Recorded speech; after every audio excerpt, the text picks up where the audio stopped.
Napoleon is widely regarded as one of the greatest generals in history. Though he fought many battles, the Italian campaign stands out as testament to his brilliance. As despite facing steep odds, he led a numerically inferior, poorly supplied, and irregularly paid army into northern Italy, which had once been under French control. Determined to reclaim it, Napoleon assembled the army of reserve, a force created in secrecy to reinforce French positions in Italy. Instead of taking conventional routes, Napoleon devised an audacious plan, leading his army to the Great Saint Bernard Pass, a treacherous yet direct path through the Alps. He believed the Austrians would never expect such a large force to traverse the mountains, allowing him to take them by surprise. So, let's delve into this remarkable tale of ambition, strategy, and sheer determination. In 1800, having just returned from his campaign in Egypt, Napoleon learned that the Austrians had reclaimed Italy. Determined to strike before they could fortify their position, he devised a bold and unexpected strategy where he would lead his army to the Great Saint Bernard Pass, a treacherous yet direct route into Italy. If successful, Napoleon would take the enemy by surprise. Between France and Italy, however, stood the towering Alps, their jagged peaks blanketed in snow. The Great Saint Bernard Pass, rising to an altitude of 8,100 feet, was deep, narrow, and perilous, its winding paths barely passable. The cold was bitter, the terrain unforgiving. Many doubted whether an army, especially one burdened with artillery, could traverse such an inhospitable landscape.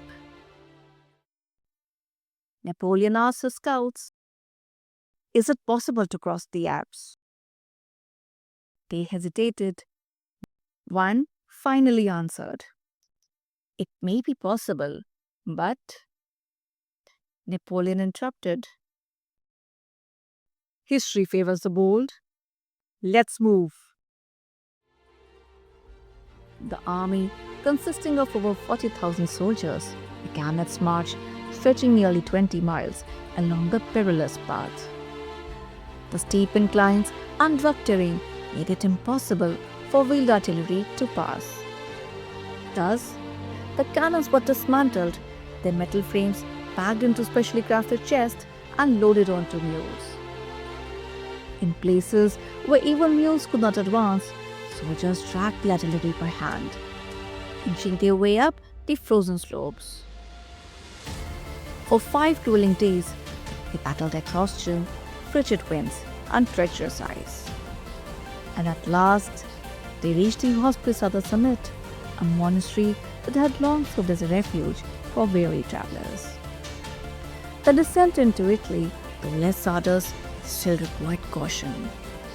Slippery paths and sheer drops tested the endurance of every soldier. Within 4 days, they marched onto the plains of Italy, where the artillery was swiftly reassembled, ready for the battles ahead. Pressing forward, the army advanced into the Aosta Valley, but their progress was briefly stalled by the siege at Fort Debord, where the Austrians, alerted by their approach, reinforced the fortress. The grueling siege caused the French the element of surprise, delaying their march. Nevertheless, they continued their campaign, and on June 14, 1800, defeated the Austrians at the Battle of Marengo, a victory that cemented Napoleon's dominance in Italy. Later, reflecting on the extraordinary feat, Napoleon declared, "The man who has made up his mind to win will never say impossible."